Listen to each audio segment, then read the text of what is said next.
They're just systemic liars. Yes, Nietzsche had it right when he said everything the state has is stolen, everything it says is a lie. It's Hunger Games economics. Like, California is the most unequal state in our society. We've lost touch with the truth because we've been producing this fake money and funding this fake ideology for so many generations. Why would you turn your kids over to people that hate you? I won't do it. I never have done it. Fiat masculinity, right? Boats and hoes and cars and all this Andrew stuff. Tate. Yeah, Andrew Tate stuff. That's not the answer either. We need sound masculinity. Having your own ego, your own ambition becomes secondary to this life that you created with your wife. That was absolutely liberating for me. Why are you focusing on fathers, and what does the father have to do with all of this? Wow, that's a big question.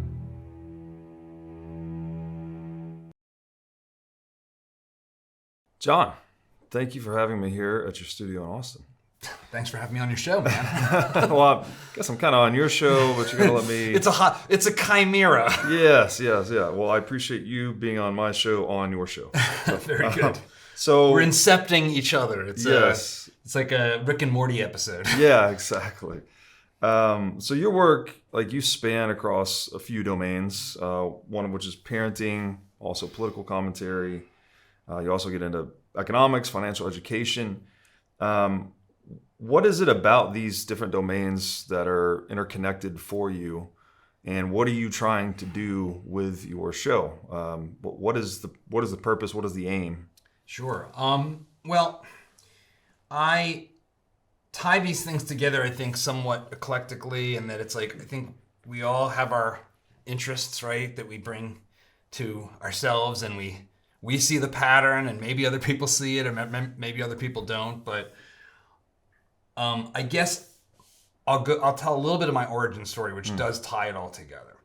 So I was a TV executive at Spike TV, the first network for men in New York City. I remember Spike TV. And, launched UFC, great times. Ironically, ended up being behind the scenes maybe the most conservative culture in all of Viacom, which is now Paramount. But anyway, so I'm working there. I'm actually working on this campaign called True Dads. I'm a new dad, and the financial crisis of 2008 hits. And it's really for the first time that I am now an adult, in a true sense. I have a job, I have a wife, I have a son, I have a mortgage, I care about interest rates, and I'm realizing I don't know anything about the economy, how economics works. I didn't actually take any economics other than in high school. And so I start deep diving to the best of my ability with my long bus commute, the best source of which was a podcast called Econ Talk with Russ Roberts. Yep. And a couple of years into this, this process, I actually, in a way, I'm telling it a little out of order because I started that even before the financial crisis. But the combination of the financial crisis, Ron Paul's presidential run in 2007 and 8, and my own interests as a father, as a home, as the head of the household, all came together in I need to understand the way the world works, and the most powerful tool for that is understanding the economy. And then very quickly you realize, especially at that point, money. Money is one side of every single transaction in the economy. It's messing with the money messes with everything. And there's this, it's way more profound than just financial assets and I know you know this really, really well, right? So I started there. I started making videos about economics, these rap videos featuring Keynes and Hayek, and which were amazing, by the way. You just showed one to me. Yeah, and then I basically, I became obsessed with, I have to take this TV film thing I like doing as a craft and apply it to these ideas, and move to Austin. And then the sort of second crisis wave happened, which was my son was now into his teenage years. I was seeing the anxiety, the mental health. Actually, my son's doing great. He's having a little bit of homesickness freshman year of school, and he's going to college in Rome. But a lot of his peers are really suffering. They're in that sort of Gen Z anxiety, depression vortex. Yeah. And I'm wondering like what is going on here. What I don't remember knowing about anyone when I was a kid that had mental health problems. If they did, it was like really severe. Like they really had to go to like a psychiatrist. But that led me to really focus on what's happening in our culture in the past 5 years, in particular, the rise of the smartphones, social media, and then with the COVID lockdowns. Like we've just got bombarded. Like this is the new macro crisis, is a cultural, psychological warfare against us as families, and economic illiteracy, and this new wave of crazy inflation and out of control deficits. Like, so it's like financial crisis 2.0 times 100. And so I try to grapple with that stuff on Dad Saves America, because I think it all impacts our families and our country and our future. And what are you supposed to do about where we're heading? You got to start with trying to understand the way it all works. So that's what I try to do with the show. That's amazing. So you are on an educational mission of sorts, right? 100%. And this is, man, one of these quotes, I've probably repeated this 100 times in the past few months, but it just applies to so many things. I think it applies here too. It's Carl Jung. He said, until you make the unconscious conscious, it will continue to direct your life, and you will call it fate. And I think most of us have this unconscious relationship with the monetary system. Like we don't understand how it works. And it is literally directing our lives. And people are getting increasingly hopeless and desperate and all of these things. And everyone feels the pain, but no one knows how to properly attribute the pain. So in your journey of discovering economics, the Austrian School of Economics, the nature of money, you brought up Ron Paul. I think he has one of the best answers to one of my favorite questions, which is, what is money? And he said it is the most sought after monopolistic power of man. And so I'm curious, given the importance of money in this entire world, right, at every level, economically, psychologically, etc., I wonder if you think if money has something to do with your, you said the Gen Zers that are desperate and whatnot. What is your answer or answers to the question, what is money? And how does it influence these different problems that you've identified in the world? It's a great, interesting question, multi-layered. I think that I can give a kind of simple textbook answer of what is money, which is it's a commonly, agreed upon medium of exchange. It's like it emerges naturally, right? So we've all seen this, that like prisoners will turn cigarettes into money. Throughout history, all kinds of things have been used as money. Clamshells, tobacco leaves. It's usually emerged out of a commodity that has a use value.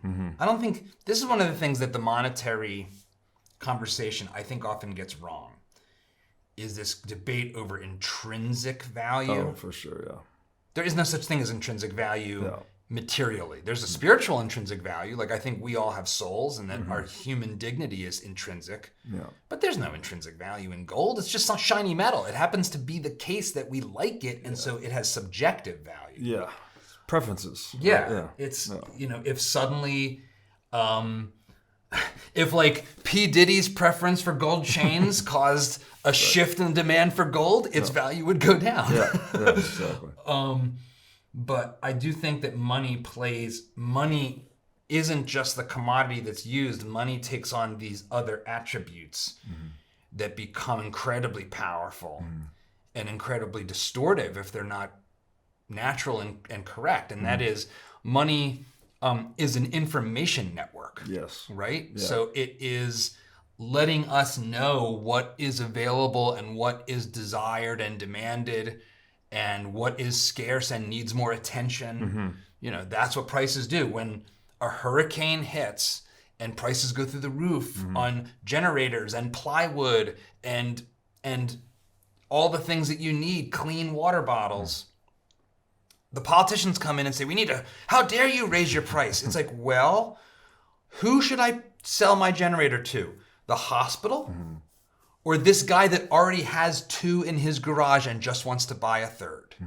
Well, if chances are the hospital's going to pay more for it. They're going to bid it up. It's like, So this information system helps us coordinate and make choices in a world in which we all have the same 24 hours in a day. We all operate with a tremendous amount of ignorance in the complex society in which we live, right? We walk through the dark, groping with like a spotlight that fades fast out past our nose. Yeah. And money helps us try to guide the decisions we make. Should I buy more of this? Should I wait? Should I buy a house in this neighborhood or that? Can I afford this level of mortgage debt or not? Like all that stuff. It's not all arbitrary. It's not all greed. It's this complex information system. You know, what major should I study in school? Should I even go to college at all? At what cost? People talk about these things like they are absolute decisions, that they're either good or bad. And like, I think one of the things economics teaches you in how to navigate life and that money mediates in that medium of exchange is trade-offs. Well, you can get a gender studies degree for $60,000 a year if you want, but I don't know, if you put $60,000 a year in the stock market and wait 5 years, take a look at how much money that turned into and ask yourself, is it worth foregoing that for gender studies degree? Right. Yeah. Like, why would anybody even do that? Like, it's all wrapped up together. How do we make decisions? How do we, like Russ Roberts puts it great. I think economics is a tool and money is a tool for helping us understand partly how to get the most out of life. And I think that's the question we always have to ask ourselves. It's not the only tool. There's morality, there's family, there's culture. Of course. There's religion and faith. But in the material world, money and economics plays a big role. Definitely. I could not agree more. I kind of think of it as like a way to see through the eyes of one another. Very similar to language, right? That, you know, you can never share my interior experience of life, but I could write a story for you and tell you about some things that I've been through, and you might be able to glean some insights from that. So I can use this medium of exchange of ideas called writing to share with you something that might be useful to you. And money is, instead of communicating thoughts, it's communicating our preferences, right? It's revealing customer preferences in the marketplace. And you don't really, it's such a powerful mode of data compression because you don't need to know all the, you know, I don't need to know there was an earthquake in Chile that disrupted the flow of copper to the market. I just need to see that price copper go up, so I'm incentivized to produce more and consume less. And so it's coordinating people in a very efficient, probably the most efficient manner that we have. And to disrupt that information system, it's like to corrupt a language in a way, and it throws things into disharmony. It's such a good way to think about it. Because what it is in a way, it's sort of like the cultural battle we have more broadly, right? This question of this postmodern take on things. Well, I have my truth. Oh, I hate that terminology. Yeah. Well, that might be your truth, but my truth is different. In one sense, like, we do have different things we care about. We do have different value sets. But whether or not there is more or less of that thing we want is not subjective. That's right. It's real. Exactly. We both want to get a Cybertruck. Yeah. And they're struggling to get them off the line, so they're selling them for 6 figures. Yeah. That tells me I think I'm gonna wait on the Cybertruck. Yeah. But you're like, nah, man, I got the money. I'm all in on the Cybertruck. I'm using this as an example, but that you introduce noise into that. I think I can't remember the quote exactly. It's actually from John Maynard Keynes, whose contributions to economics I consider mostly horrendous. In his book, The Economic Consequences of the Peace. Have you come across this? No, I haven't. So this is before the general theory. This is before he concocted all this nonsense about deficit spending and stimulus and aggregate demand and all that nonsense. He wrote quite eloquently that basically inflation is a way to destroy a society that not 1 in 1,000 in the society will understand is happening. Yes. That it just creates chaos, and it produces inequities and distortions. He understood this in the 1920s, that printing money, introducing noise into that signal, just causes chaos. And then we all end up blaming God knows what, corporate greed, or our fellow neighbor, or our boss, or immigrants, or international trading partners. Yes. There might be reasons to blame any one of these people for different things, but inflation creates a bunch of fake reasons. Yes. No, it's amazing. And this is where you get almost like the metaphysics of it in a way, because you have fake money, or the printing of money, which I would really just call it the counterfeiting of currency, right? That's what the central bank is in the business of. It arrogates itself the exclusive privilege to counterfeit currency that other people cannot, right? So it's rules for thee, not for me type of situation. When you create fake money, you create the illusion in the marketplace that there are more goods available than there actually are. And so entrepreneurs embark on their projects believing that, basically, right? Following a faulty price signal. And just like your rap video said, it leads to a boom, right? A lot of investment, a lot of activity, but then you can't fool economic reality. The amount of goods that are indicated by that increase in the money supply are not actually available. So a lot of these projects go bust, right? Or they can't be completed with the savings or goods that are available. And then you get the bust, right? And so... 100%. That entire, it's this fakeness, right? That we're it's dishonest money that leads to dishonest economic cycles.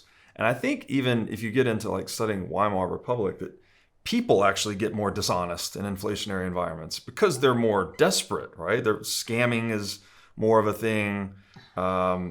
Even the gender fluidity, which I haven't really drawn the causal connection there, but there was a big gender fluidity movement in Weimar when they were going through their hyperinflation.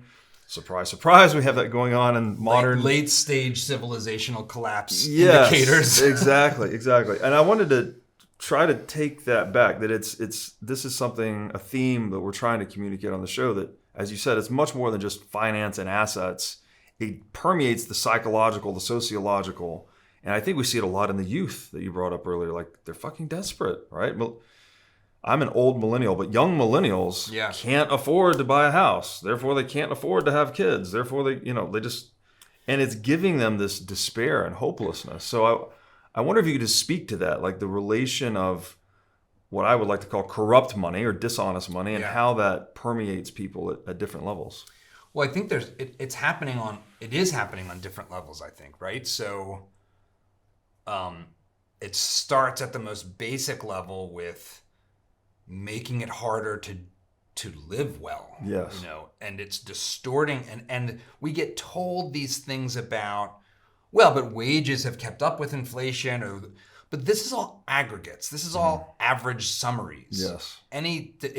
If you look at the way the monetary system impacts things, it has a disproportionate impact on asset values, because what the Fed does when it creates more money, when it changes the supply of money and increases or decreases inflation, always increases money. It's putting it into the financial markets where you have the buying and selling of assets. And so asset prices tend to go like this. And this was something that was observed for a long time and was actually part of the debate. Like, why do booms and busts happen in asset markets? And housing is a big one of the biggest ones for the average person. They go like this. Meanwhile, like consumer goods on the shelves, electronics and whatnot, our iPhone prices aren't going like this. That's right. But assets really boom and bust a lot, directly related to the monetary system's shenanigans, the monetary mischief, as Milton Friedman liked to say. So your home is is the foundational asset of your life. It's the roof over your head. It's your cave. Yeah. So instability there is going to create instability for your whole life, a sense of uncertainty. If you're barely getting by and your rent increases dramatically and you are at the margin, that is an incredible amount of instability in your life. It doesn't have to be more complicated than that. And the notion that, oh, well, but average wage rates went up. It's like, well, but did your wage go up?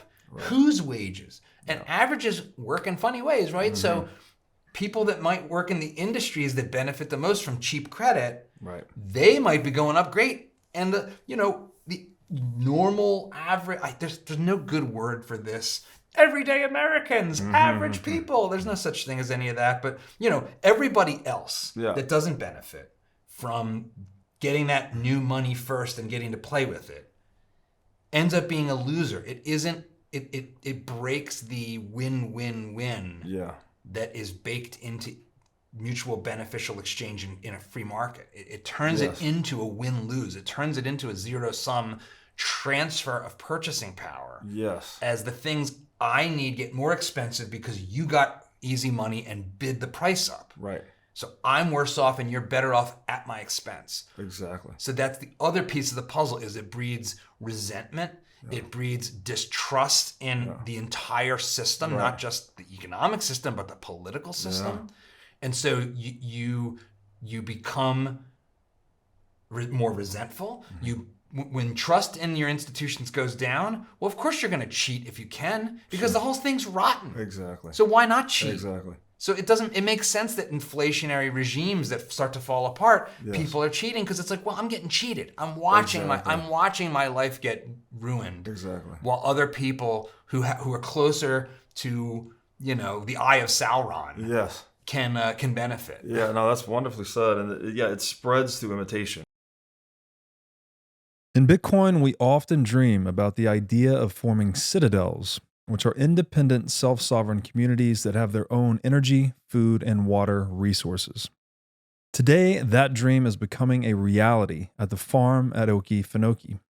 The farm is a 705-acre regenerative agriculture community located at the Florida-Georgia line near Folkston, Georgia. The farm is known as the healthiest place on earth, and it includes orchards, organic standing gardens, regenerative animal pastures, berry fields, and much, much more.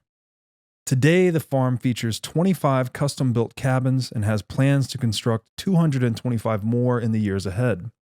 The farm has its own food, energy, and water sources and is completely off-grid. So if you're looking to join a Citadel community comprised of sovereign individuals, then go to okefarm.com today to learn more about membership. Make sure to tell them that I sent you for a $21,000 discount on custom cabin pricing. Again, that's okefarm.com to learn more about joining this revolutionary regenerative agriculture community. Forget multivitamins and other supplements. Animal organs are the most nutrient-dense foods on the planet.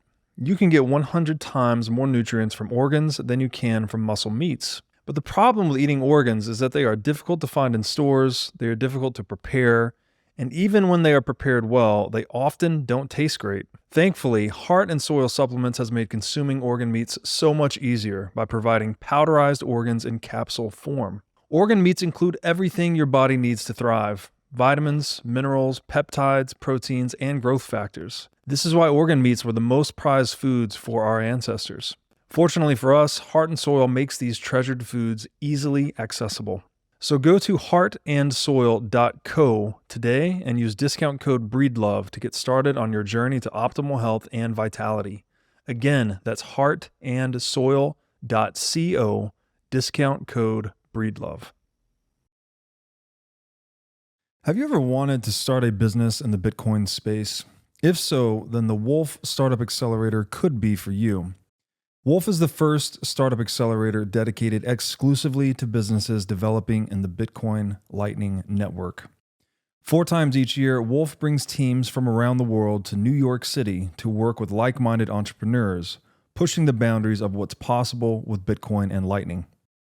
The program is designed to help early-stage companies achieve product-market fit, develop their brand, secure early-stage funding, and grow businesses that fuel the global adoption of Bitcoin. Go to wolfnyc.com to learn more or apply today. Again, that's Wolf, WOLF, NYC.com. when the game gets corrupt, right, and there are these unilateral transfers of purchasing power through the printing of money. Purchasing power meaning the goods that money can purchase, basically, right? Right. And so you're debasing the currency. One group's going to benefit. This is the Cantillon effect, right? Those nearest the money printer will benefit at the expense of those furthest from it. That spreads. That character spreads through imitation, right? It's like, oh, well, they're cheating me. Well, what are you going to do in a game where someone's cheating, right? If we're sitting here playing poker, I'm fucking cheating or pulling an ace up my sleeve, like, you're either going to call me on my bullshit, you might beat me up, or you're going to try to out-cheat me, basically. Or you're going to walk away from the table and not play the game. Or walk away from the table, yeah. Which, there's 7 million working age males in this country that have exited the workforce. They're not even... I was looking at this. That if we simply had the spirit of the law of unemployment, of the unemployment rate, which is to say, like, when these stats were first established, it was assumed that if you could work, you were either working or you were unemployed. The notion of, like, you're not working, you're a man, but we're not counting you, that didn't exist. That's new. So if we added in the 7 million 18 to 55-year-old men who are not looking for work, right, our unemployment rate would be close to 10% right now. Right. Just with that change. Yeah. And one of the things going on is that is a lot of people. That is 4 to 5% of our working population saying, I'm out. Right. There's nothing for me. There's no jobs that are good for me. I'm being told I'm not needed. Yeah. I'm out. And this is where these metrics are illusory as well, right? So again, fake money, you get these fake metrics. Now it's no longer how many people are unemployed, but it's, what do they call them? Not even participating in the workforce, right? Yeah, it's like not. I forget the technical terms. Like, it's like the unemployment rate is, it's labor force participation. Labor force participation, basically. That's a faulty metric. There's also inflation, which you brought up. This metric, first of all, Mises would say it's impossible to quantify inflation because it's as subjective as valuation itself, right? Right. Your inflation coefficient is going to be based on the things you want to buy, and I'm going to have a different one based on a different set of things that I want to buy. The idea that we can even universally quantify this is bunk from the start. Yeah. But to take it a step further, the government, and again, this is a gauge that is intended to track price changes. If prices change too quickly in any particular item that's included in that basket, let's say food or energy, government redoes the fucking metric to exclude the thing. So let me say that one more time. The metric that's intended to track price changes, which is not possible in the first place, excludes items that have prices that change too quickly. So the government's constantly managing this number, and then everyone's pegged to this fake number, right? As you were saying, oh, wages have been keeping up with inflation, no problem. It's like, well, that's not true because inflation's being underreported. They're basically reverse engineering the metric to back into whatever outcome they want to circulate in the narrative. Well, and I've been meaning to look deeper at this. I think Larry Summers actually pointed this out pretty early in this recent inflationary spiral we've been in. I think the way housing is calculated changed somewhat recently so that the inflation we have experienced and are still experiencing is way worse. It's much more like the 1970s than the numbers suggest because they basically changed the way housing, which is a giant part of your cost of living, housing and rents are included in inflation. Right. So it's exactly what you're saying. They are always lying to us. Yes. I think the notion that the government can be relied on for standards, weights, and measures, that is false. For sure. We can't have it. They are liars. For sure. They're liars along every mention, whether it's food or money in the monetary system or healthcare, health decisions. They're just systemic liars. Yes, Nietzsche had it right when he said everything the state has is stolen, everything it says is a lie. Right? It's really that simple. Further to that point that you brought up earlier too, that this unilateral transfer of purchasing power through the printing of money. I had an economist on yesterday, and he was saying that the home values around Washington, D.C. actually have been, they never go down, basically. They're always going up. So like there's this real observable manifestation of that principle, right? Yes. That there's purchasing power being stolen from everyone in the country, not just the country, all dollar users worldwide. There's 4.5 billion dollar users worldwide. There's 330 million Americans. Every time the Fed is printing money and moving that purchasing power into Washington, in and around Washington, D.C., right, they're stealing from the 4.5 billion users of dollars and injecting that purchasing power into D.C. And you see it in the increase in real estate values in and around the D.C. metro area. So it's Pan Am from Hunger Games. I actually think I've said for a long time actually that this blue model, this big government model of governance, it's Hunger Games economics. Mm-hmm. Like California is the most unequal state in our society. Mm-hmm. These people love to talk about equality and equity, but they operate the most unequal. New York, DC, Illinois, California. I'm not trying to be partisan here, mm-hmm. but that's the facts. Yeah, for sure. And they really do. It's Pan Am. It's we have all of our districts and we just extract from it. Yes. And then bloat and build. The same as the university system is an organ of that. It's the same thing. They print this money. They create all this easy credit to suck more and more students to get worthless degrees and waste 4 years of their lives. Yeah. And then what do the schools do with this money? They pay people like Elizabeth Warren $400,000 a year to teach one class. Right. But she's a great, enemy of the greedy billionaire. It's like, you're making $400,000. Yeah. Teaching like one or two classes. Give me a break. Yeah. No, it's absolutely absurd. And you showed me the Keynes Hayek rap video earlier, which again is great. Everyone should check out. But this is another very perverse problem with money printing, is that you get something like Keynesian economics as the mainstream paradigm in academia. And when you study Keynesian economics, it's basically this pseudoscience that justifies the printing of money. It basically just, when this happens, the government will pull this lever and print money. When this happens, the government will pull this lever and print money. All about central planning of money and controlling the interest rates. It's a very worn out metaphor too. Like it's an industrial age metaphor. They even call them like they're policy tools, and they'll pull this lever and push that lever. As if human economics were some simple machine. You could just press a button and pull a lever and cause a thing to happen. It's like meteorologists can barely predict the weather, 3, 5, 7 days in advance. We can't predict what an individual human will do in any given circumstances. What in the world makes us think we can predict what 8.5 billion humans will do interacting in a complex economy? That's so perfectly put. Man, you understand this stuff really well. It's great.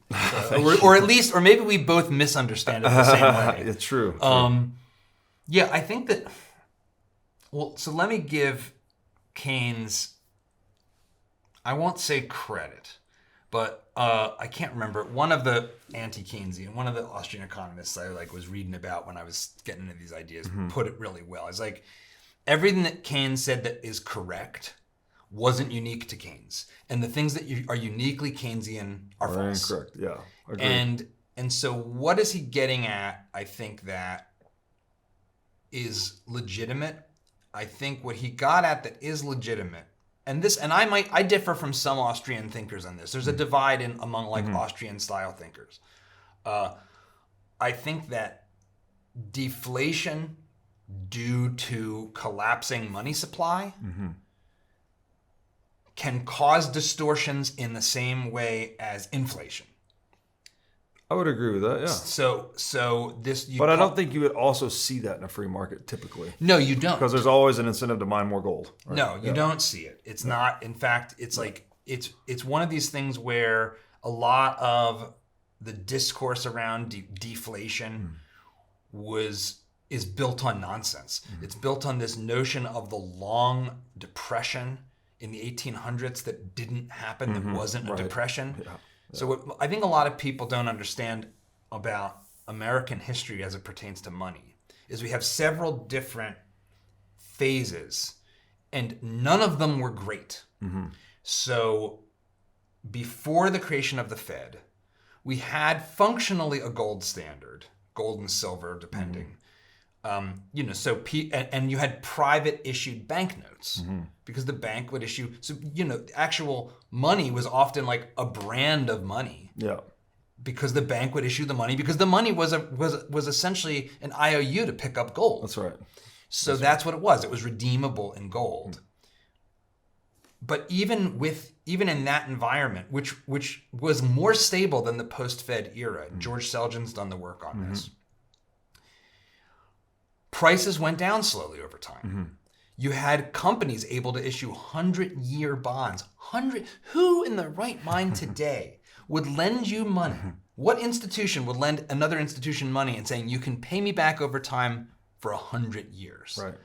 But there was such stability in the monetary system that was happening. Yeah. Those are gone. You wouldn't even have 30-year fixed rate mortgages today if it weren't for the government. That is a product that wouldn't exist. The problem is that we had the same kind of treatment of banks in the United States in that time, and straight through the Great Depression, right into the 90s actually, as we have of car dealerships today. So you can't open like a car deal. You can't open competitive car dealerships in many states. I think maybe most within vicinity of each other. It's a super cartelized, legally monopolized system. So in most states, so there was no interstate banking in the US. There wasn't banks that owned branches in multiple states. In many states, banks weren't allowed to have multiple branches in the state. So what's the problem with that? The problem with that is, what was the industry that dominated the United States for most of its history until relatively recently, along with the rest of Earth? Agriculture. Agriculture goes through big booms and busts, subject to local weather. So the banks in any given area would lend to the farmers in the spring for their planting season, and then if there was a dust bowl or bad weather and a failed harvest, the banks would go bust and everything would collapse. Right. The way to get around that is to diversify your portfolio across different regions and different industries so that, okay, the farmers in North Carolina got hit real hard, but man, California's booming, so we're going to be okay. And this is like this thing. Why am I bringing this up? Because it sounds like it's like a bunch of old history that nobody should care about. The reason I'm bringing it up is because the narrative in this country to this day that everyone believes, which is that without deposit insurance, without a central bank to bail out banks, that we would have crazy wildcat bank failures and everyone would be losing their savings all the time because look at the crash of 1906. That is a misattribution of the sources of the instability at the time. Yes. And everyone in academia, almost all economists, if you go to like a typical like Econ 101 class, won't know these facts. But this is the truth. And the best example I've got for the alternative is during the Great Depression, Canada didn't have any bank failures. And they did not have a central bank. They did not have deposit insurance. But what they had was national branch banking. They had diversified banks that were financially stable. And so they got through the Depression with no bank failures. Canada has had, historically, oddly enough, because a lot of what Canada's economics is completely weird, but in the banking sector, they were actually the shining star of like free market banking. And this is all like lost. No one knows this. Right. And so we're always having conversations about policy based on nonsense, like corporate greed caused the Great Depression. It's like, I don't even know how we can move forward until we understand the past, understand our history. And in many cases, this is all like, it's actually like well-documented, good academic work that is simply ignored by what Hayek called like the secondhand dealers of information. the history teachers whose econ sucks. Yeah. High school and college professors and all the social sciences whose econ history sucks. Yes. And then we, the public, don't know what the hell's going on or how anything works. Yes. No, that is such an excellent way you laid that out. And this is the perversity that I really want to try and get to. That once you can control the money printer, that you can actually insert an idea. You can use the purchasing power stolen through money printing to fund the inculcation of an ideology or even an entire curriculum. And this idea, pseudoscience, basically, that justifies the money printing. So it gets in this very vicious cycle of, okay, well, we print money to steal purchasing power, and we also fund a narrative to tell the victims of that theft that it's good for them. Right. And therefore, we're able to steal more and fund more of the ideological subversion and so on and so forth. And you get deeper and deeper into this game to the point where you're saying history forgets about it, right? It's like we've lost touch with the truth because we've been producing this fake money and funding this fake ideology for so many generations. It reminds me of Plato. He said something like, those who control the past control the present. Those who control the present control the future. So he's basically saying, like, if you control our understanding of history, well, then you control the present, right? Like he also said, those who tell stories rule society. And so this is why the printing of money is so much more than just even the stealing. It's almost like a mind control or a the ultimate social engineering mechanism or narrative control, whatever you want to call this. And you end up debasing not just the purchasing power of the money, but you're debasing our intellectual bandwidth, our attunement to what is true and what is historically accurate in the sphere of economics and elsewhere. And so, like, how the most pernicious question in the world, like, how the fuck do you get out of that vicious cycle? I don't know. Well, there's one other concept that I think is really at the heart of it. You have said it in so many ways already. And I think it's the one that, you want to talk about language and dishonesty. It's the one that John Maynard Keynes misrepresented. And his misrepresentation became the dogma. Mm-hmm. And it's called Say's Law of Markets. Are you familiar with Say's Law of Markets? I've heard Say's Law, yes. So, is this supply creates demand, or is it vice versa? Yes. Okay. So Keynes decries this as part of like the confusions of the classical economists, that supply creates its own demand. This is his formulation.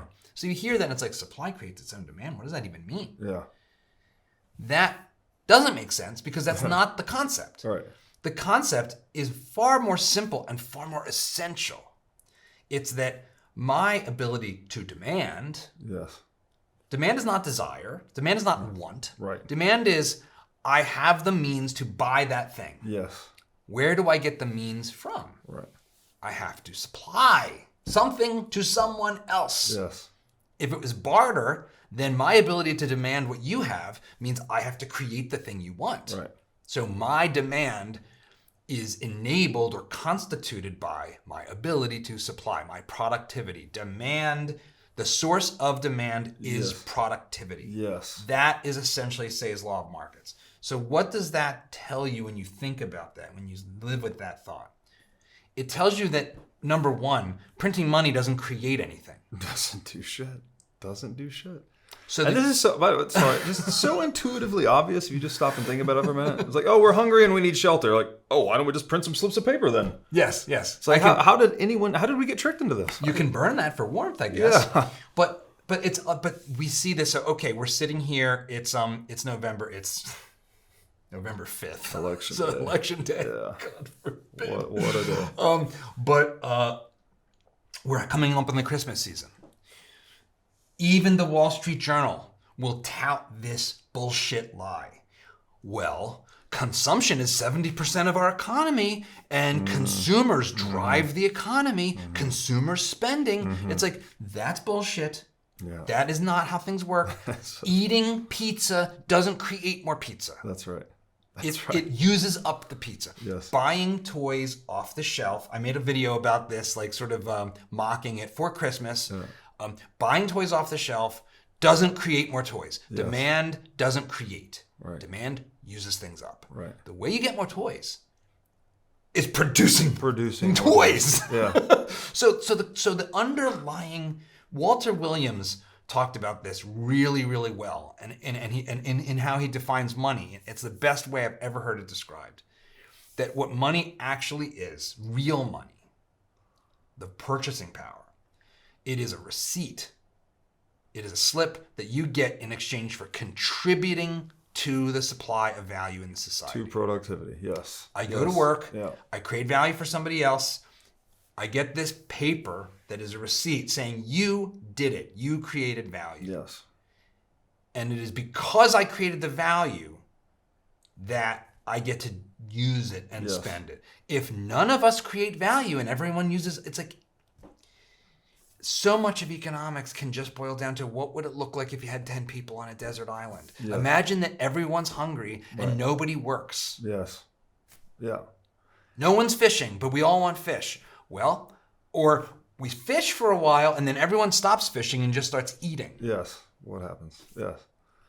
Yeah, no, it's amazing how we've gotten into these lofty heights of abstraction. I would say, again, largely driven by Keynesian pseudoscience. Right? They try to mathematize and put all these fancy formulas around it, but like the base assumptions are just wrong. It doesn't matter what math you put on top of it. And we've, in these lofty heights of abstraction, we have lost sight of the very simple fact that you cannot consume what has not yet been produced, right? Production must precede consumption. I mean, we hear this so much. Other examples of this, the Say's law thing being perverted. Mm-hmm. Well, it's more of a stimulus to give tax credits or incentives or subsidies to poor people because they'll spend all the money. Mm-hmm. And that's better for the economy. What does that mean? How is it better for the economy for people to use stuff up quicker? Yes. It might be better for them. So if you want to say it's humanitarian to help the poor, that's an argument that's legitimate. Right. To say it's going to accelerate growth if we give more money to people who don't save and have to spend it all right away, right?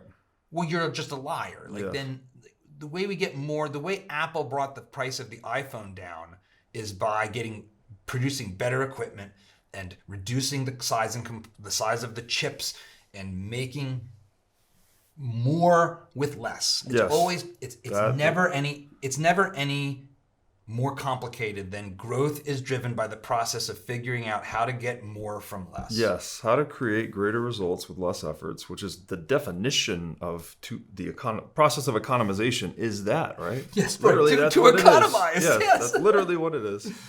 And just to re-emphasize something you said, the definition of money, right? I go to work and I add to the productive output of the world. Whatever it is, I'm doing favors for other people. Yeah. I'm paid in money, right? And then that money is my receipt saying I can go and redeem commensurate favors from other people in the future, right? I have added to the productive output of the species, but I have not yet subtracted from it until I spend my receipt. Yes. Now that is a great system, right? Because now each individual can just do whatever they're really good at and enjoy the fruits of what everyone else is really good at. This is the division of labor, specialization. That's what gives us all this lap of modern luxury that we live in. That's all based on money functioning as a savings device.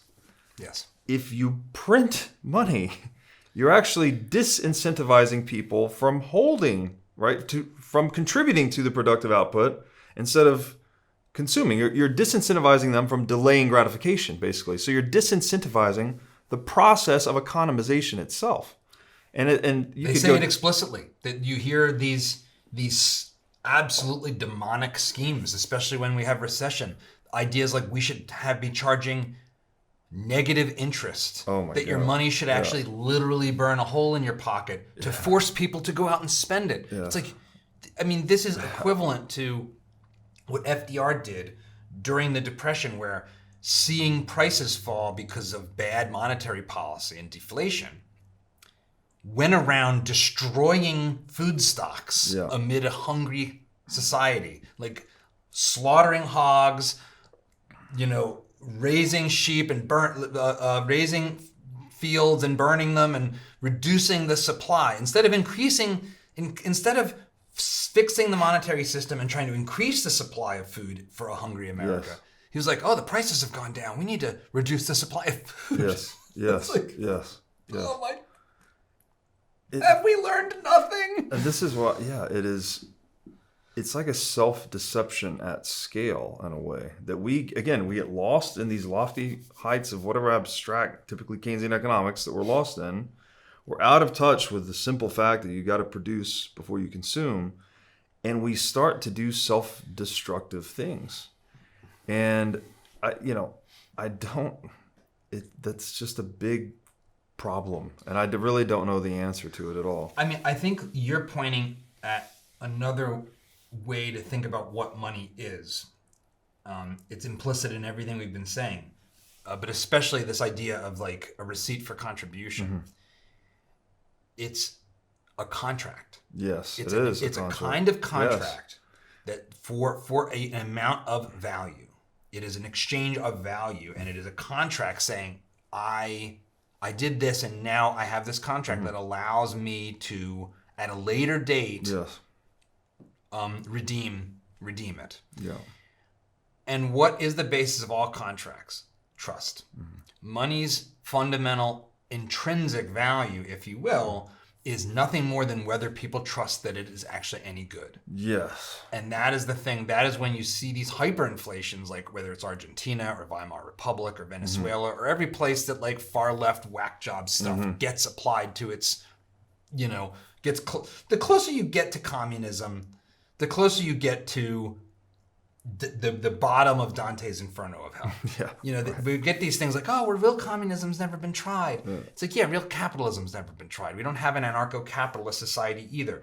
But on a spectrum, we've tried getting pretty close. Yeah. So as we get close, it looks like this. Okay, so if America is in the closer to anarcho-capitalist free enterprise, but still quite far away from it. We're very fascistic in our society. Well, as you said earlier, we can never be more than 50% capitalist because we have a central bank. Yeah. Central banking is Marxist, and money is 1/2 of every transaction. That's true, right? So anywhere you have a central bank, you're 50% Marxist out of the gate. Well, but when the closer you get to, the government picking winners and losers. Yeah. The government determining what you are and are not allowed to do. Essentially, even when it's private, well, is it really, do I own my home, really? Not if you don't pay your property taxes. Do I own my property when I can't cut down a tree in my own house without getting somebody else's approval? Do I own it? No. You do not have a loyal title. You have fee simple title. Right? It's like you own it at my leisure. This I being the state, basically. Pay your property taxes, do what you're told, and then you can kind of own it. I think there's like a deeper thing going on, and this is something I've been less in my first decade of adult intellectual discovery, focused on econ and Ron Paul and all this. It was all about these ideas. And I think what I've now started to spend more and more of my concern focused on is that there is a spiritual rot that Agreed. that is part and parcel with this question of trust. Yeah. So when you have more trust, when you have a more, for lack of a better term, virtuous society, you don't need as much bureaucracy. You don't need as much detail in your contracts. You can transact with a handshake. Contracts are costly.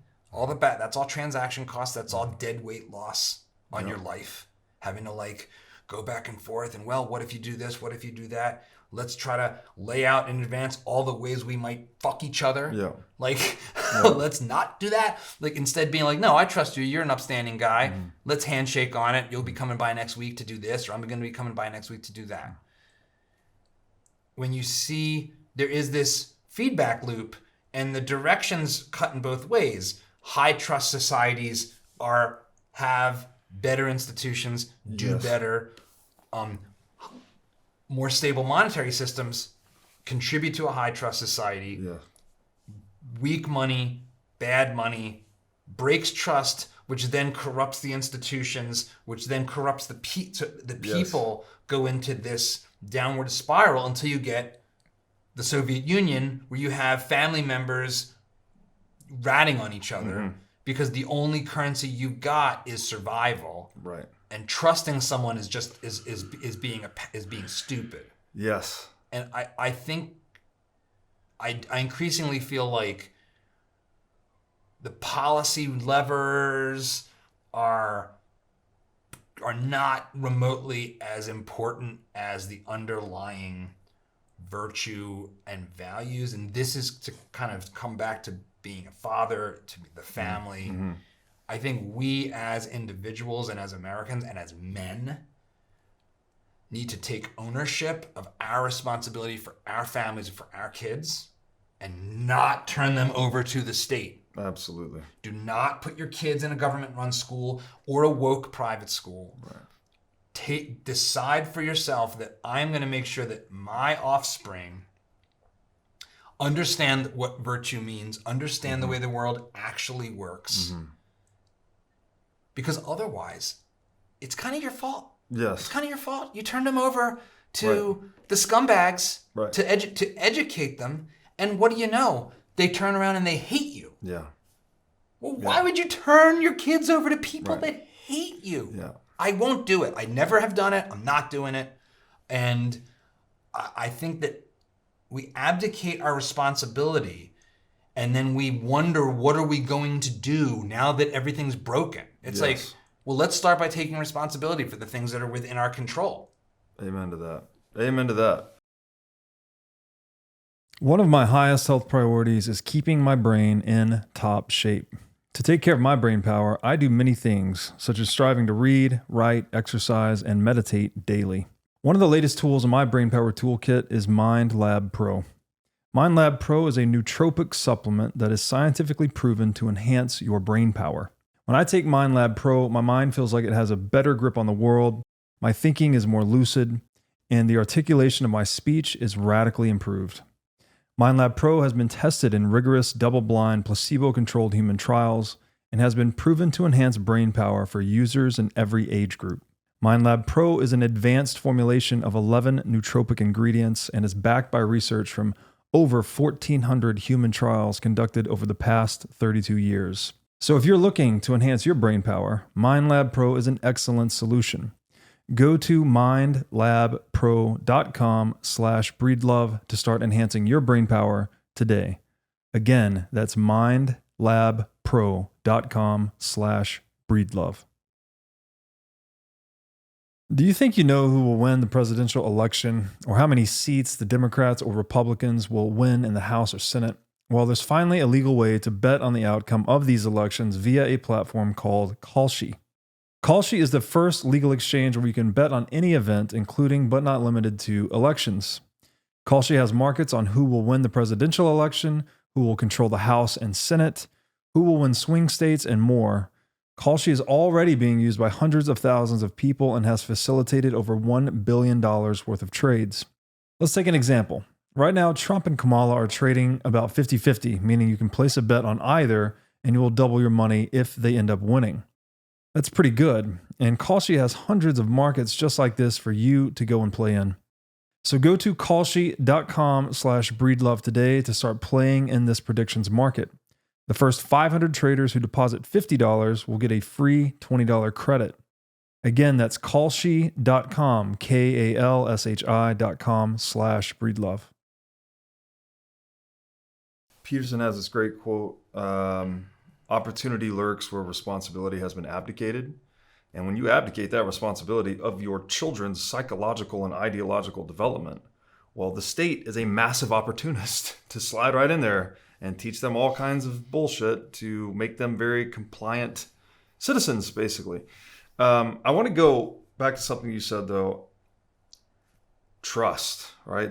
It has to be founded on trust. There's actually a deep etymological connection between these words, trust and truth. They even sound kind of alike.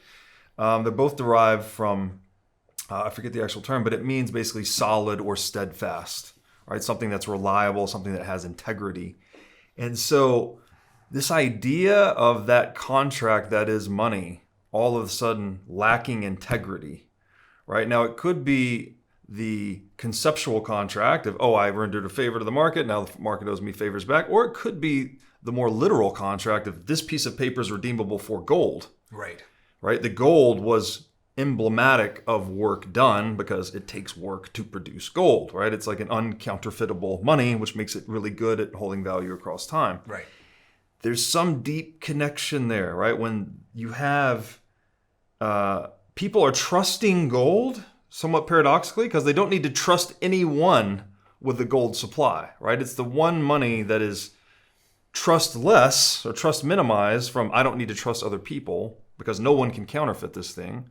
And so it has high integrity, holds purchasing power over time, and that somehow lays the groundwork for people to develop high personal integrity, to have longer term relationships, less possibility for defrauding one another. And I don't know if you've gotten into the work of Hoppe, but he makes this connection too, saying that I've met Hoppe years and years ago. I mean, he's he's a little bit of I hate to use this term because it's like some woke bullshit term. He's a little problematic. He's got some takes that are like, I don't know about that. Yeah. I started off. I just like, sorry, just No, where he just was saying in one of his books, The Theory of Socialism and Capitalism, the rate at which we debase private property, which is the rate at which we violate that contract, is the same rate at which we start to degrade morally, that the paths of individual character development go off track. And so, anyways, it's something that I'm trying to understand more. I'm trying to tease out that connection, but the word integrity seems to be instrumental, right? Like when the money has integrity, the contract has integrity, the people tend to have integrity, and vice versa. There's feedback. It's going both ways, as you said. I think it's like a high trust society is based on truth, I guess is what I'm trying to say. Well, think about a couple ways to think about this to me that are very, very practical. Is, well, how do you come to trust another person, right? Like, how do you say that's a trustworthy person? Yeah. It's through repeated interactions. Repeated interactions. Exactly what I was going to say. Yeah. It's like, Joe said he was going to do this, and he did it. Yeah. And then integrity of word to deed. And the thing, and so there's a solidness. There's the word is real. Like when that person says, "I'm going to do this," right? A man of his word. They do it. Yeah.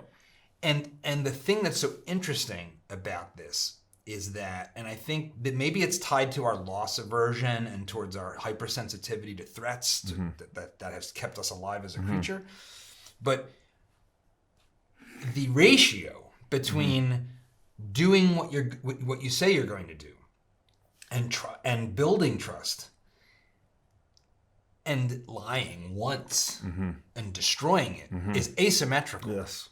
So I can do 10 things right. Yeah, right. But depending on the way I do that one wrong, it can wipe out the trust of the 10. Right. And it can take, and obviously, those who have cheated on their wives and tried to repair the relationship, no, I'm not, this is not me, but I'm just saying, this is people I know who have had infidelity and tried to overcome it. Man, you have put yourself on a really hard road. Oh yeah. Back to the good graces because that dent is there. It's staring you in the face, as opposed to you kind of can take for granted. It's like when you get a new car. It's like you take for granted that any one part of the surface looks smooth. As soon as you get one dent, it's all you can look at is that one dent. Yeah. No, that's fantastic. And it's a principle of reality, right? Like it is so much more difficult to build anything, right? To design it and it takes time and thought and materials and coordination and collaboration. But it's pretty easy to most things, right? Like even a skyscraper, right? Very difficult, long to build. They blow it up in 2 seconds, right? You wire it up and it's done. So I think this is this rhetoric problem we have, is that criticism is the easy way, the lazy way to look like a smarty pants intellectual. For sure. Agreed. Oh, I can sure. It's And it's more salient. Any Joe Jerkoff can find some problem with anything in the world because the world is just full of problems all the fucking time. Yeah. So if I want to look smart, all I have to do is be a critic. Yeah. I can come up with all kinds of critical theories about all the problems in society. But I think Hayek said it, like, before we understand why things go wrong, we have to understand how they could ever go right. Yes. How are we here? Yeah. How does this work? Right. That it's recording our voices. Yeah. And like the metals and all the stuff that goes into this. It's actual magic. It's magic. Yeah. And none of it should work. None of it should happen. None of it makes any sense. The microchips in these cameras, they're using like quantum physics to be able to pull that shit off. Right. And yet, any asshole can burn it all to the ground. Yes. And that is the challenging asymmetry of our times. It's really like the devil has a lot of easy tools to pull on us with. Yes. You know? Yeah.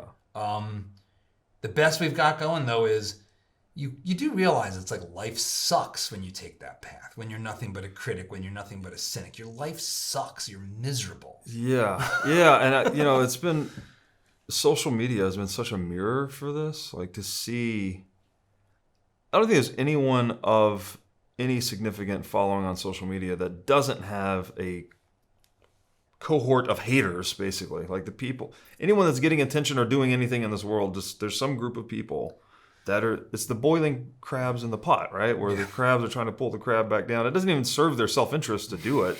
They just, this misery loves company kind of thing. And maybe that's, I don't know, maybe there's a function to that where it's like, calling some people on their bullshit, or if someone's going down the wrong path, they need to be criticized.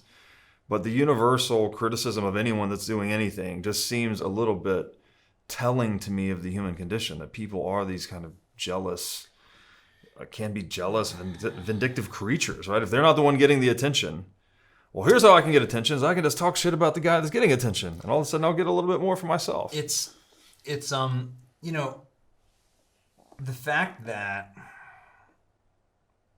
the positive sum experience, the growth world, is such a tiny sliver of human history. Most of human history, growth was not possible. That's right. People would go hundreds or thousands of years with no real change in the material nature of life. Yeah, GDP per capita is basically flat until the Industrial Revolution. And then it just goes straight up. Yeah. And that's only in 200 years of the last 300,000. Yeah. So it's not, it's like 0.5% of human existence at most lives in a world of growth and of change. So we're just not, we've got hardcore wiring to see, Jeff Bezos, Elon Musk, you got a lot more than everyone else. You clearly stole it. That's right. You must have. Right. Because I saw how many berries were on the tree. Yeah. And for you to have that many berries, you picked all the berries off the tree. Yeah. So there's none left for us. That is so ingrained. And I think the thing I always come back to with this at the personal level is that there's this weird thing about us as a creature. And it's that we don't know what we're capable of.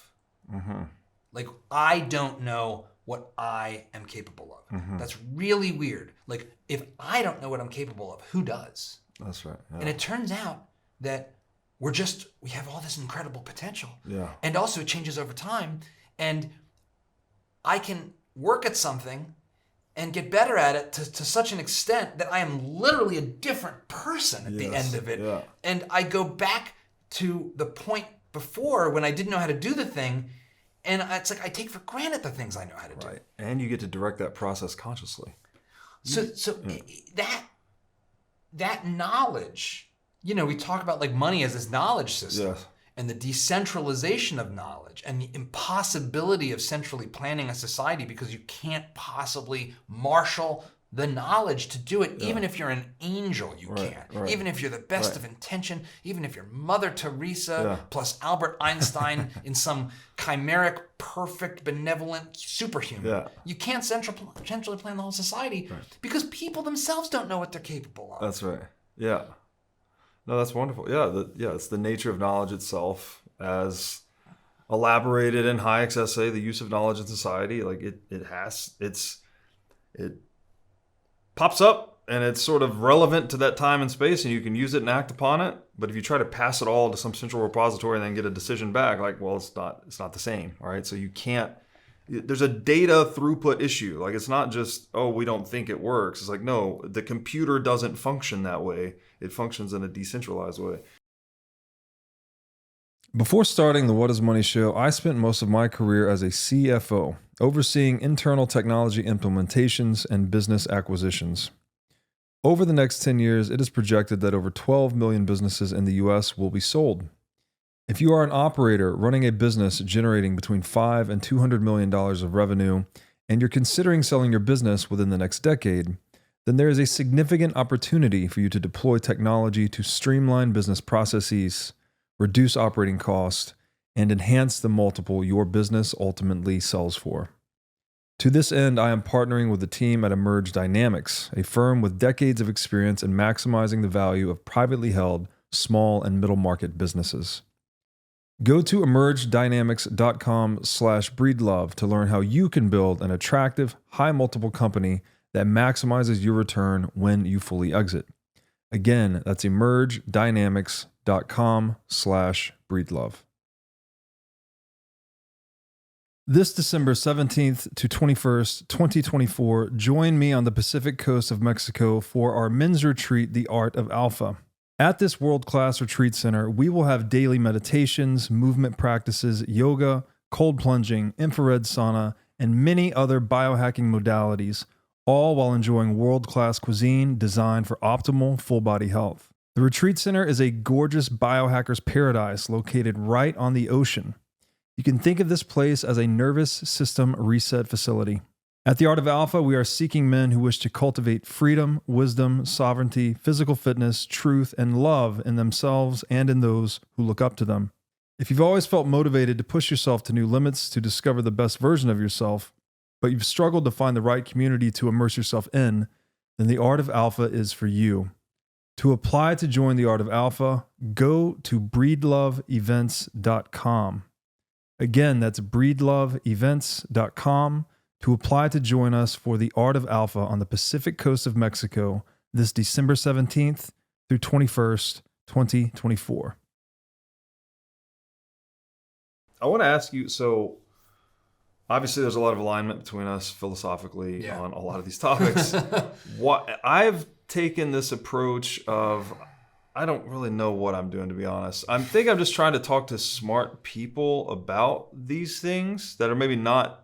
I talk to a lot of libertarians and economists, but also people that are outside of these intellectual walks of life. And I'm kind of trying to, you could say, orange pill them, if you will. It's like the Bitcoin orange pill sort of takes you down all these rabbit holes. Yeah. But you've chosen, I think, to focus on fathers a little more. Why? Why dads? Why fathers? And is it? You know, I feel encouraged to like mix in a religious thing here too a little bit because what we just talked about, the Industrial Revolution, flat forever and then we explode. Well, there's a lot of arguments to be made that it was the Protestant Reformation and the Christian work ethic and delayed gratification and this operating system that we installed in ourselves, a moral operating system, a procedural operating system that led to the Industrial Revolution, capitalism, etc. So like the father as more of a theological concept. I want to ask you about that too. Like, why are you focusing on fathers, and then what does the father have to do with all of this? Wow, that's a big question. The second part of that question is super big, and I like that. But that's big questions. Well, you know, as I said at the start, in so many ways, it was becoming a father that transformed me into an. This is the thing that's very weird that no one prepared me for. I have always been an ambitious guy. I work like an animal.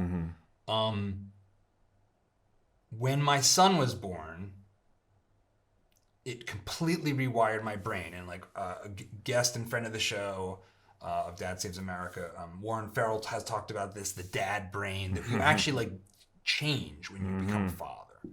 And you change and like your contribution to your kids' lives, some of them are truly like, they don't make sense almost. Like kids that grow up with a father present in their life are more empathetic. Yeah. So you'd think like, oh, well, dad is like the stoic one and rough and tumble play. And okay, fine. Like dad's more willing to let the kids climb up on a tree and fall because we're a little more we're less risk averse than women on average. Not in any particular case, but on average, because, you know, women are more nurturing. They are more concerned with keeping the kids alive. That's all super necessary. Yes. If you just have the dad energy, chances are the kids are all going to end up dead. We need each other desperately. But the empathy part's really weird. And it turns out that I think this is why, that our role in the way we interact with our kids, is to be a little tough on them. And so when your kid comes home and they're upset, nurturing, caring, showing them attention, showing them affection, doesn't teach them how to treat others that way. They're receiving the love. They're receiving the attention. They're the center of attention. If that's all they get, they're going to be narcissists. They're going to think the world revolves around them. When they come home and they're upset because somebody bullied them or because they got in trouble, they need to be asked, like, well, what did you do? Hold on now. Wait, How did you respond? What was the story here exactly? Like, being forced to put yourself in other people's shoes is what empathy is. And I think dads play a role in that. We play a lot of roles. And that one, having your own ego, your own ambition, become secondary to this life that you created with your wife. That was absolutely liberating for me, because it was like, oh, wait a second. You know, everybody likes to talk about identity all the time. Well, one of our identities that can really hold us back is believing that our work or our goals are who we are, that they are our identity, that succeeding, that making, I need to make 6 figures, I need to make 7 figures, I need to get 3 commas. That's great. That's not who you are. And everyone that invests in that being their identity comes up short and hits a crisis.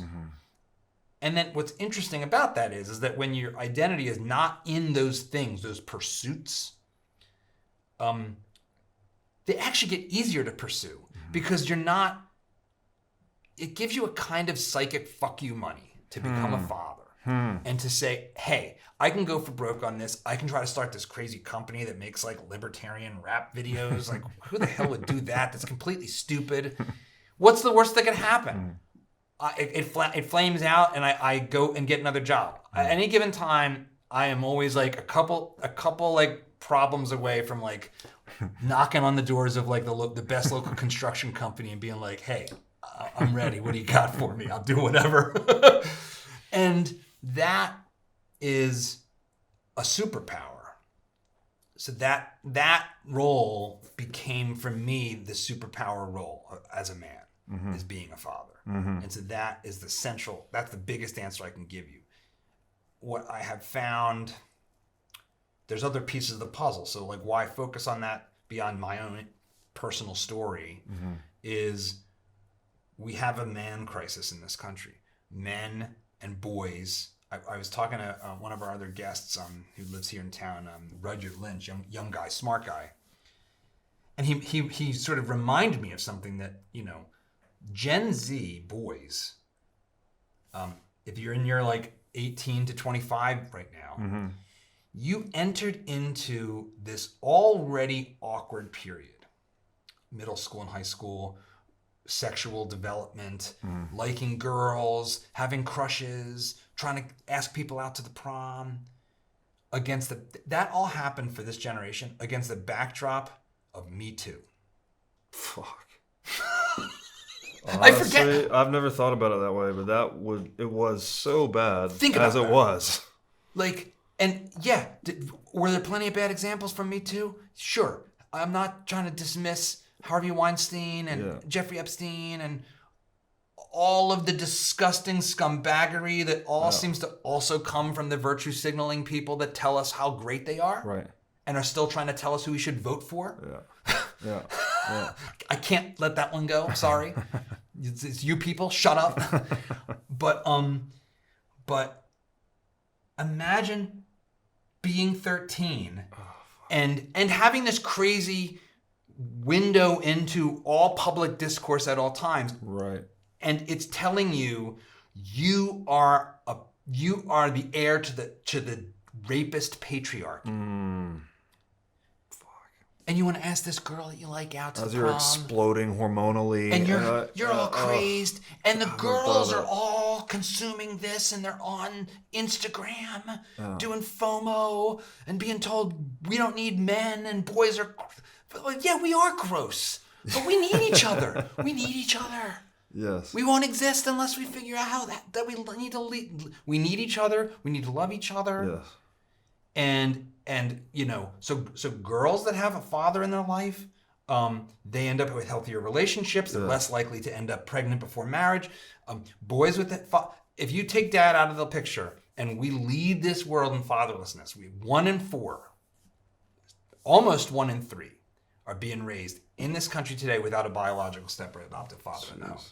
I actually think if there was one solve when we talk about money and trust and how do we restore some of the brokenness of this society, if you gave me a bunch of buttons to push and it was like get us to the global average, which would be like 9% instead of 25 to 30. I'm pushing that button. I'm pushing get back to a world where dad's there. Yes.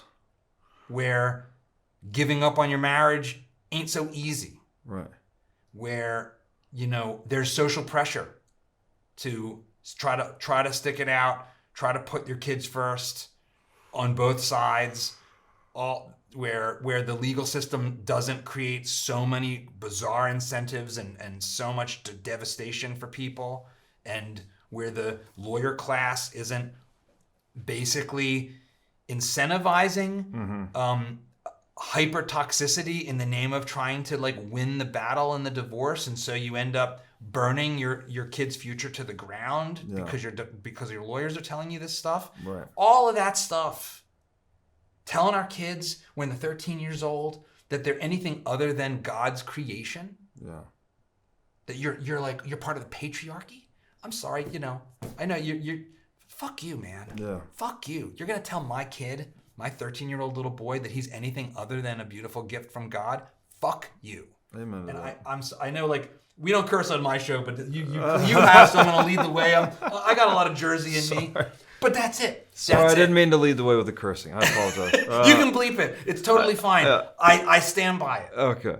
I stand by it because that's where I'm at. And that's great. And we need healthy masculinity. We need healthy femininity. Yeah. We need to have.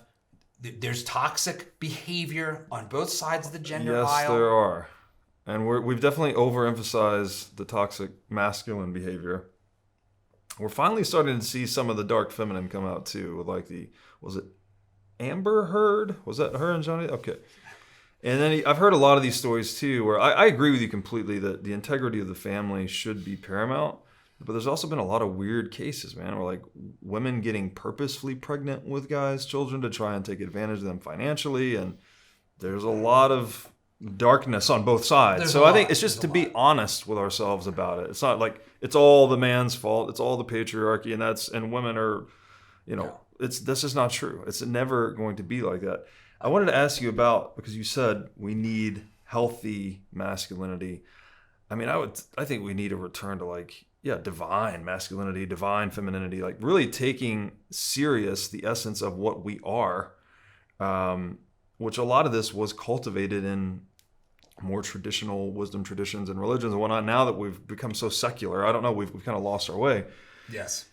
Healthy masculinity, I would summarize as something like to protect, provide, and preside for the family, over the family, with the family. Obviously, the money thing comes into play here, right? Because if you're getting robbed blind through inflation and you're a young millennial, well, providing is actually very difficult for you. And I don't, again, there's not an easy solution for that. It's not like, oh, go work harder. It's like, well, fuck, you're in a scam system. I mean, there's ways to work smarter and figure it out. But for young guys that are just, fresh into the workforce out of college, they are at a significant disadvantage relative to young guys 20, 30, 40 years ago. So obviously there's that handicap, but what else can we do to encourage young men to move towards this paradigm of protect, provide, preside, and anything else you want to add to healthy masculinity? Well, I mean, I think for one thing, I'm Roman Catholic. I believe in Jesus Christ. And I think that the thing that's so potent about the Christian message, about Christ's message, the radicalism. This is an area I want to read more about. There's books that are on next on my list, like Tom Holland's Dominion, that I can't wait to dive into that are about this thing. But it does seem very likely to me that the claim that Christ makes, that everyone is equal in the eyes of God, is the fundamental basis for equality as it is understood and now under attack of the West. Yeah, equality of souls underpins equality in the eyes of the law. I would agree completely. Because there is no equality in the material domain. We are an animal. You are clearly stronger than me. So, we're not equal on fitness. There's a million ways in which we're going to be different, and one is going to be better than the other on different metrics. But our equality of humanness is a radical claim. It is a metaphysical claim. Yes. The other piece of the puzzle that is part and parcel with that is, he's asked, what are the commandments, and he says, love the Lord your God with all your heart and soul, and love your neighbor as yourself. Yeah. And that part, that love, I think healthy masculinity, healthy adulthood is rooted in love. Mm-hmm. And I told people to go F off if they're telling my kids stuff. Well, that's tough love. That's tough love. Yeah. Love's not always compassion. It's not always soft. No. It's men and women are best as a partnership of equals that are equal and different, and we bring different things to the table, and every relationship is going to have a different shape to that yin and yang, and the kind of masculine forces can be on both sides, and the feminine forces can be on both sides to different degrees. That's why that yin and yang thing is so neat, the way the shape, the tapering on both sides of it. And I think we know. I think the best examples for what it means to love in a way that isn't like stupid, sloppy, left-wing Santa Claus horseshit is if you have someone in your life who has suffered with addiction, because there is a point where it is the loving thing to do to cut them off or to put distance between you. It is not loving to enable. Yeah. And we all know that for a fact. Yeah. That to enable bad behavior, to lean into it as parents, as loved ones, whether it's with your kids or whether it's with your brother who's struggling with addiction, we know this. And yet we allow the devil to convince us that what love is to just let him get as many hits as he wants so long as it's in a safe needle. Right. I mean, that's the devil. For sure. And so I think that full understanding of love is where you should start. Yeah. And to some extent, this question about masculinity and femininity, I kind of don't care about that much in this sense, I think it's I think being a healthy, loving, responsible adult has so much of the same fundamental lessons that they apply to girls and boys, men and women equally, and they will be expressed in different ways on the basis of what we are and our natures and who we are. But I think like this is where the the red pill right winger types and this like there's a reactionary element on the right that I see, and I see like with young Gen Z men where they're like they're responding, they're reacting to the attack on them. And I get it and I understand it. And I wish that they would look towards the Stoics and look towards you know what? They're firing arrows at you. You just put up the shield of God and say, I know who's got my back. You can't take away my nature. And I think that's what being a real man is about. Not that you have to be a macho warrior, you know, or any like that's great. We need that.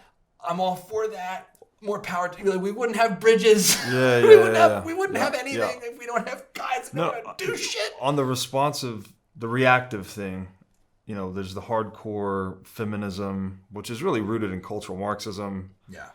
You know, been rebranded as a lot of things, but if you trace it back, it's cultural Marxism. Then there's this reactive display, which I call it fiat masculinity, right? You know, boats and hoes and cars and all this Andrew stuff. Tate. Yeah, Andrew Tate stuff. And like that's not the answer either. Like it's we need sound masculinity, basically, which is again people that take responsibility. I think there's a Bob Dylan quote that a hero is someone who understands the responsibility that comes with his freedom.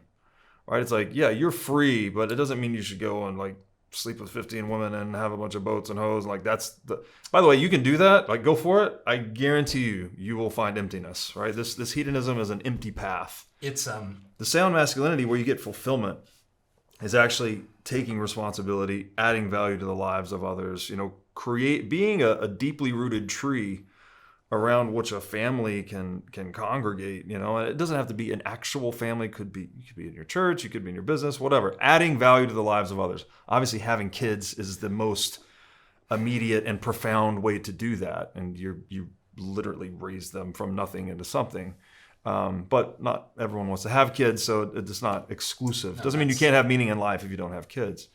And yeah, we need to get back to that, and I don't know any other way. I think it's Christ consciousness ultimately. And I don't know what other way to put it. I'm not saying it just has to be Jesus Christ and you have to follow just those great commandments. You know, Buddhism and Islam, they all have teachings that I'm less familiar with that might be along the same lines. But yeah, getting men to really take responsibility seriously, to take telling the truth seriously, to take hard work seriously, like that is your purpose in life. And sure, enjoy it and have fun along the way. Like I know, you know, young men in their 20s like to go out and party and do all the things, but at some point, you will reach the epiphany that is not the path to fulfillment. And yeah, I don't know how we can help shepherd men across that, because I think there's a lot of them that stay lost. You know, there's this term in Los Angeles, they call them Peter Pan syndrome, right? These guys are 45 years old. They're still out carousing. And it's like, that's not the society we want. It's not the life you want. Last year, it was my son's senior year, and we I went with him. This was like this. I will never forget this. I didn't even really fully appreciate how much it was going to mean to me at the time, frankly. Every Sunday I went with him for hours to do what's called the adult rite. So to become fully Catholic, to be confirmed. And since he was already 18 and he hadn't gone to Catholic school, so he missed sacraments and stuff. And there was a moment, because I very much am a classical liberal, libertarian philosophically.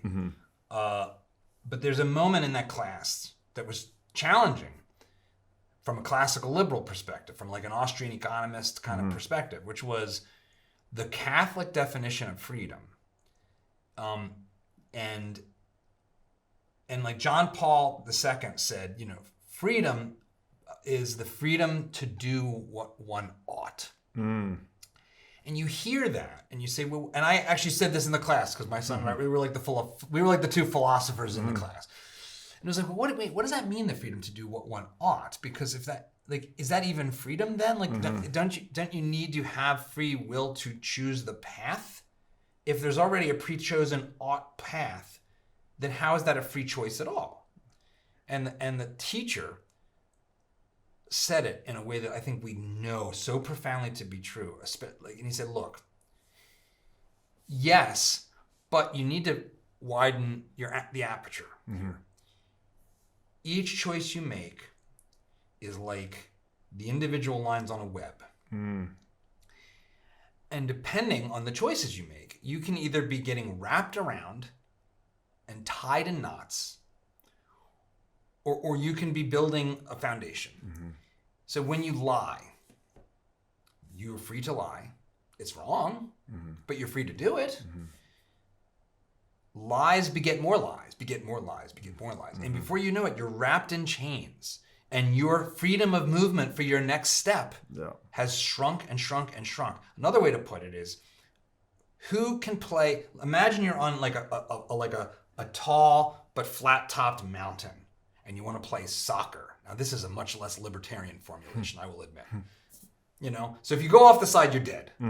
But it's flat. Who can play soccer more freely and more fully?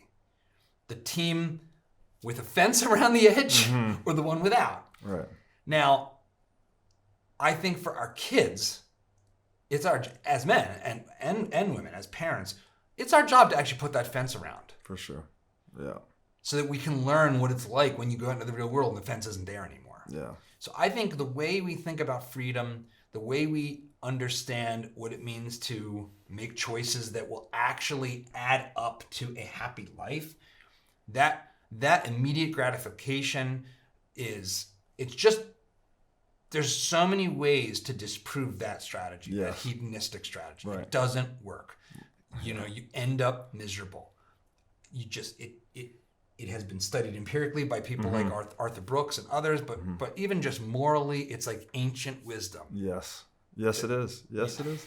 Yeah, I've heard it put recently. I think this was maybe Huberman. Cheap dopamine is the devil, right? You do need to earn it, right? You need to earn it, and I would crystallize that in the principle of proof of work, right? There's nothing that is of value that I'm aware. I mean, I don't want to say categorically, but nothing that I can think of that is of value that is not acquired through work, basically, right? Of sustainable value. And yeah, as you said, that's something that's discussed in science as much as it is in ancient wisdom. I mean, I think there's a lot of coherence in this world. I think Jordan Peterson probably takes this pursuit of seeing the patterns of coherence at multiple levels further than just about anybody. And I appreciate that, even if it sometimes goes into like, wait, what are you talking about? I get lost, Jordan. But I do think a great place to come back to is there is just simple low resolution truth. That's right. Low resolution and high resolution. And it's like metaphor. You can't get to the perfect high resolution picture from the wrong start. Yeah. If we're you have to be pointing in the right direction with the camera out of focus. Yeah. If you want it to come into focus and be on the image you want. Yes. And you could say that Christ embodies the highest resolution of human ethicality or something like that. Or like, this is the way, the perfect human consciousness, basically.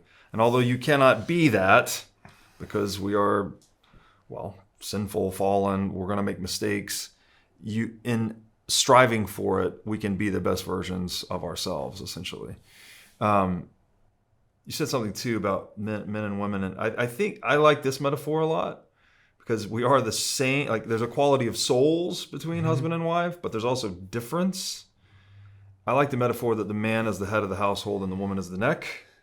Like the head of household, we've heard a lot, but obviously the head is useless without the neck, right? And the neck really kind of tells the head where to go in some sense, although the head's also telling the neck where to turn. So it's a symbiotic type of relationship. And if we attack that complementarity that adheres the nuclear family, then we get a lack of integrity at the social layer, and that's where the state really destroys the world, basically.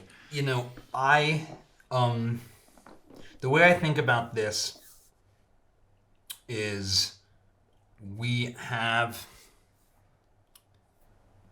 to exist in a kind of dualism. Mm-hmm. So one part of that reality is that there is facts. There mm-hmm. is facts of our biology, of mm-hmm. our genetic and evolutionary history, in terms of like the bell curve distribution of traits, let's say, mm-hmm. right? So the notion of the man as the head of the household, or any of that kind of like, and I don't want to sound like I'm like sensitive to this, but I also am sensitive to mm-hmm. it.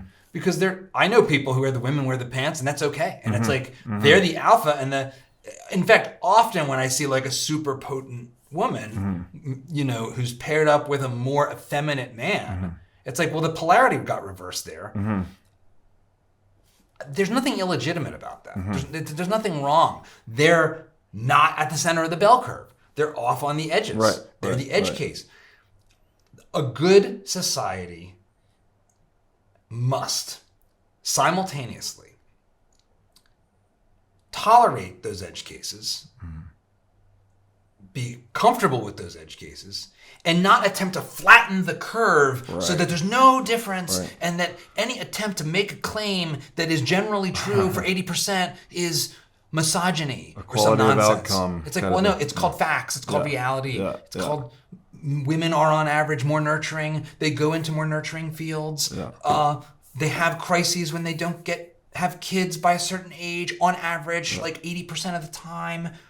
Not knowing that is just closing yourself off to reality and making you less capable of helping someone that might be in distress or might be unsure what they want to do with their life. And you will encounter people who don't fit that, and that's okay too. Exactly. And that is the dualism that there's a nuance to it, that the reactionaries on both sides, it's way more on the left, but then the right gets loud in response to the left's whacked out blank slate bullshit. You're just wrong. Like, you're just wrong. Men and women are different, but we're not that different. And any particular man and particular woman, you have to take on face value for who they are as individuals, and not try to impose statistical probabilities on them. Just talk to them like humans. Yeah, for sure. Yeah, and we all have masculine and feminine energies within us, right? We're a confluence of both. We're not either or. And so those, I'm not 100% sure, but it seems like good relationships are balanced, right? It doesn't really matter which way it goes as long as they're balanced in one way or another. I've probably kept you long enough. It's been like an hour and a half. We've gone down a lot of rabbit holes. I didn't get to many of the questions that I wanted to ask you about, but I really appreciate you letting me use your studio. This has been a fascinating conversation. You're quite the philosophical guy. Right back at you there, buddy. We got a lot of, I think we've been drinking from a lot of the same wells, and I think it's clean, healthy water. Yeah, I hope so. And I hope that more people find the clean, healthy water, because looking at the world through this screen, seems like we've been going the wrong direction for quite a long time. And I'm hoping that work that we're doing will help correct that a little bit. Hear, hear. Thank you so much. Thanks for having me. Yeah. Thanks for watching. If you enjoyed this episode, click here to find more just like it, and here to find our most recent episode.